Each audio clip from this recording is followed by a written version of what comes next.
क्यों कि भाई बुआ जी ने फूफा जी के फोड़ा पड़े फलका का कि बुआ जी ने हरियाणा पुगाए दो कि जी बुआ ने भी चिंता लागे हमारे भाई की।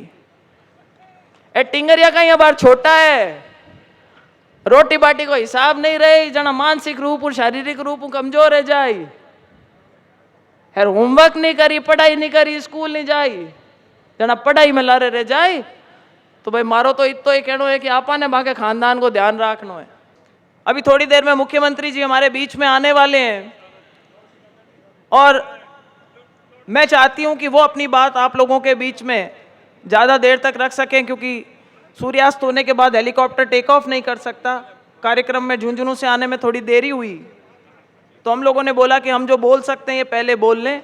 मुख्यमंत्री जी आएंगे, उसके बाद में रेवत जी और रिचपाल जी मिर्दा साहब और अपने प्रदेश अध्यक्ष जी और सीएम साहब अपना उद्बोधन देंगे। हम तो जगह जगह गए, गाँव में प्रचार करने के लिए भी पहुंचे, व्यवस्थाओं में भी लगे हुए हैं, लेकिन इस बार के इस चुनाव में माहौल अलग देखने को मिल रहा है। 2023 के चुनाव में सब अपने अपने चुनाव में व्यस्त हो गए थे, आम चुनाव था, रेवत जी भी नए हमारे उम्मीदवार थे, आरएलपी से आकर के भारतीय जनता पार्टी का दामन थामा था, सर्वे के आधार पर मजबूत लगे और पार्टी ने उनको टिकट देकर के आप लोगों के बीच में भेजा। बहुत अच्छा समर्थन मिला, लेकिन उस टाइम की गणित बहुत अलग थी।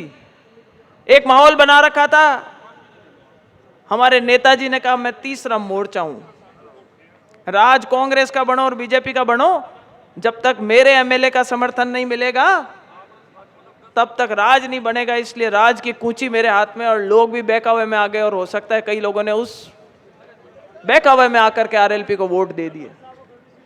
आज वो परिस्थितियां बदल गई, लोकसभा का चुनाव हुआ, थोड़े से वोटों से हम फिर रह गए, लेकिन जनता का समर्थन अपार मिला। आज गणित हमारे पक्ष में है, सरकार बन चुकी है, सरकार के कोई फर्क नहीं पड़ेगा, स्थिर सरकार है। अगले आने वाले 4.25 साल तक भजनलाल जी मुख्यमंत्री रहेंगे और सरकार भारतीय जनता पार्टी की रहेगी।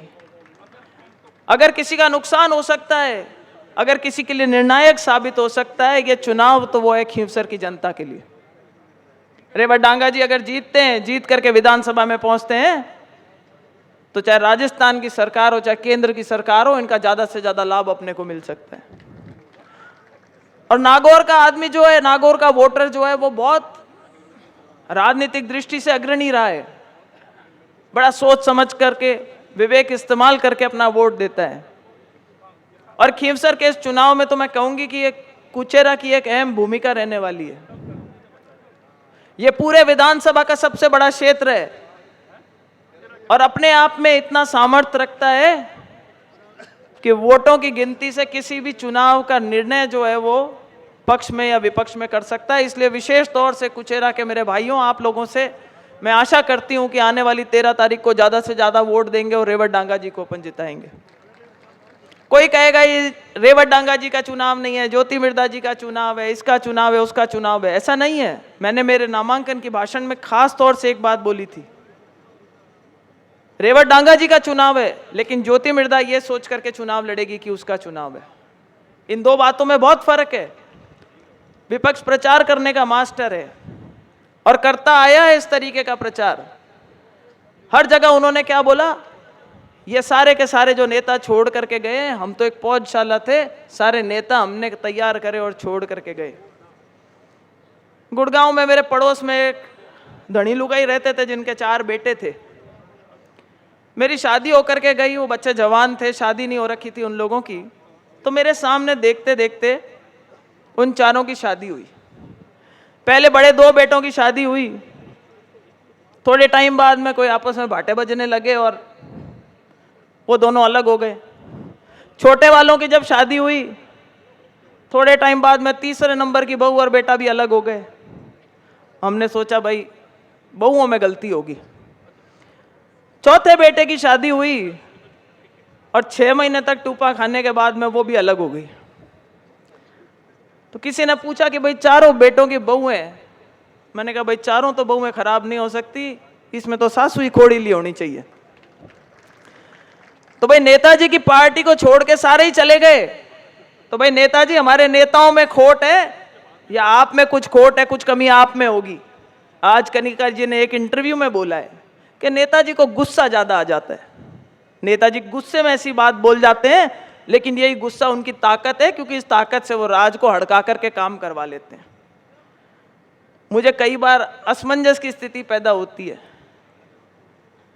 मेरे पड़ोसी से अगर मेरी लड़ाई है या आपके पड़ोसी से गांव में आपकी लड़ाई है, तो भाई हम अपने घर के बाहर उनकी नाली भी नहीं निकलने देते। निकलने देते हो क्या?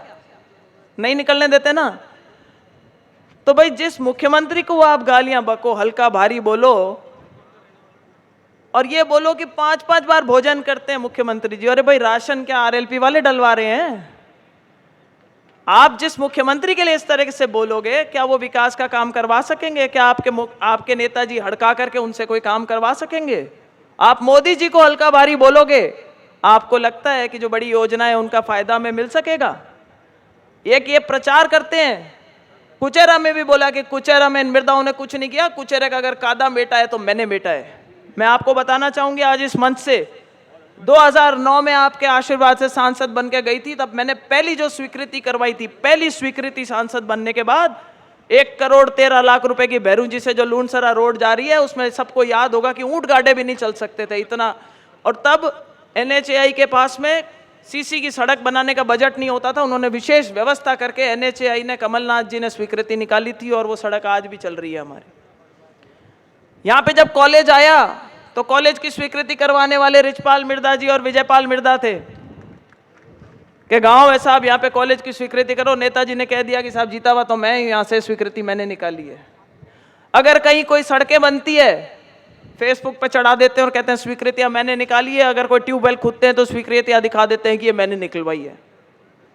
भाई राज के साथ में अगर आप भाई बिरा करके नहीं चलते, नेता अगर आपके नहीं होते, कड़ी से कड़ी नहीं जुड़ी भी होती, तो जनता को कामों का लाभ नहीं मिल सकता। इस बात का एक बार पुनः मैं आप लोगों को कहना चाहती हूँ कि जो नेता आए हैं, जिनके बारे में दुष्प्रचार करते हैं, कहते हैं ये सारे नेता यहाँ पर मुझे हराने के लिए आए हैं, मैं आज आपको कुचेरा में कहना चाहती हूँ हनुमान जी कि ये सारे नेता यहाँ पे आपको हराने के लिए नहीं, हम हमारी पार्टी के कैंडिडेट रेवत राम जी डांगा के समर्थन में उनको जिताने के लिए यहाँ पर आए हैं।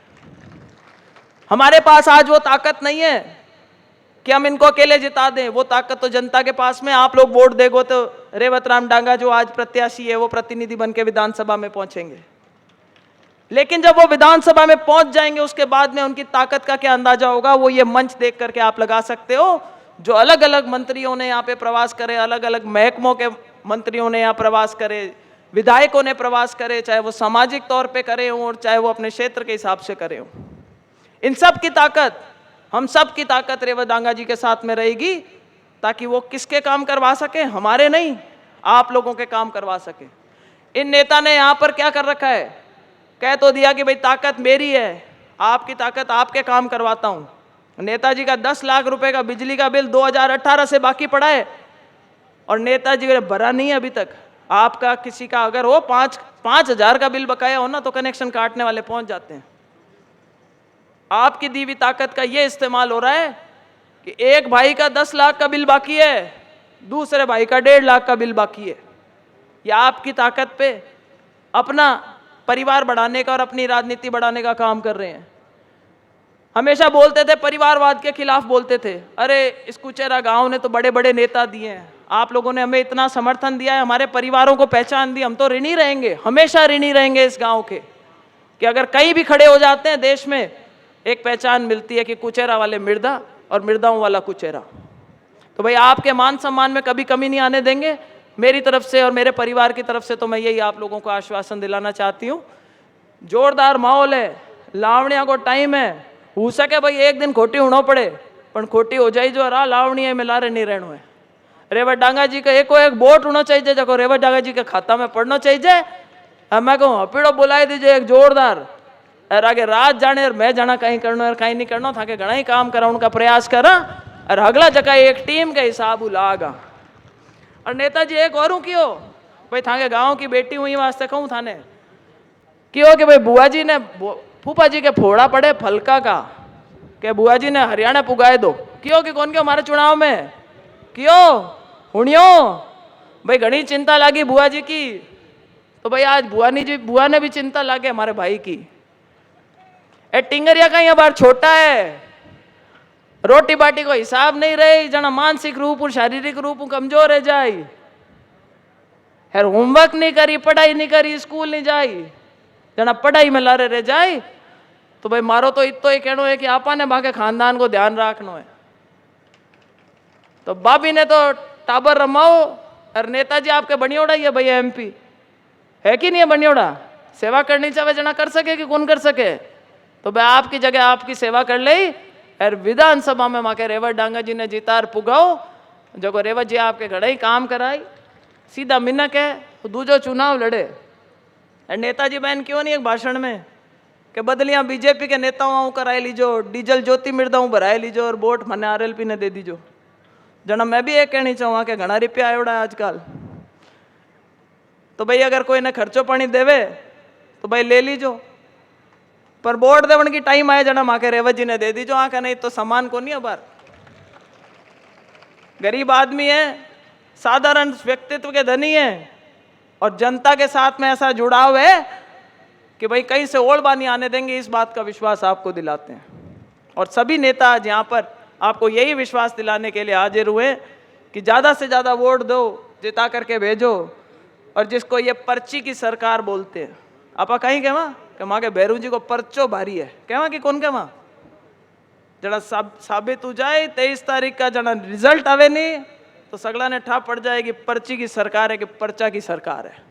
मैं जानू 7 तो चलो आवे नहीं आवे अगला का भाग है, पर 6 तो मने आती लागे। अब जहाँ आंकड़ा देखा भी का हिसाब हूँ, आपानी बोलाऊ ना खीवसर की है, और खीवसर में भी मैं कहूँ भाई कुचेरा के भार थोड़ा भार ज़्यादा ना कर जानी चाहूँ आपके कंधा माथे में, तो आप मदद राख जो जिताओ, और घड़ा ही काम करो का आप लोगों का प्रयास करो। आई शब्दा के साथ आप बोलन को मौको दियो, माँ सगला की बातें सुनी भी के वास्ते आप सगला को बहुत बहुत आभार व्यक्त करता है। कर फेरूँ आपने 13 तारीख की बुलावन देता आपको स्थान ग्रहण करूँ, और एक जोरदार जयकारो लगाए दीजो, सगला ने सुनी जानो चाहिए। बोलो भारत माता की, राम राम सर।